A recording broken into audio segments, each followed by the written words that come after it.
Hi friends, അപ്പോൾ ഇന്നത്തെ നമ്മൾ മലയാളം വേഴ്സസ് കന്നഡ അടുത്ത പാർട്ടുമായിട്ട് വന്നിട്ടുണ്ട്. അപ്പോൾ ഇന്ന് നമ്മളൊരു കടയിൽ ചെന്നിട്ട് എങ്ങനെയാണ് സാധനങ്ങൾ എന്തൊക്കെയാണെന്നുള്ളത് ചേച്ചി കന്നഡ പറയും. അപ്പം അതിൻ്റെ മലയാളം ഞാൻ പറഞ്ഞുതരും. ഓക്കെ, പറഞ്ഞു. അക്കി അക്കി എന്ന് വെച്ചാൽ അരി. വെള്ളം എന്ന് വെച്ചിട്ടുണ്ടെങ്കിൽ വെള്ളം. ശർക്കര എന്ന് പറയും നമ്മൾ. സക്കര എന്ന് വെച്ചിട്ടുണ്ടെങ്കിൽ പഞ്ചസാര. കന്നഡയിൽ സക്കര എന്ന് വെച്ചാൽ മലയാളത്തിൽ പഞ്ചസാര. ചായപ്പൊടി. കടല ബീജ നമ്മൾ കറി വെക്കുന്ന കടല.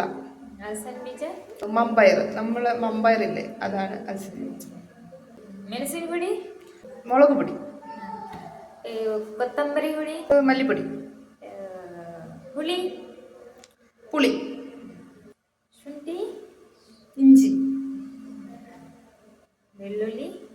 വെളുത്തുള്ളി, സാസിവെ, കടുക്, ജീരകം, മെന്ത, ഉലുവ. അപ്പോൾ നമ്മുടെ ഇന്നത്തെ വീഡിയോ ഇത്രേ ഉള്ളൂ. വീഡിയോ ഇഷ്ടപ്പെട്ടിട്ടുണ്ടെങ്കിൽ ലൈക്ക് ചെയ്യുക, ഷെയർ ചെയ്യുക, സബ്സ്ക്രൈബ് ചെയ്യുക.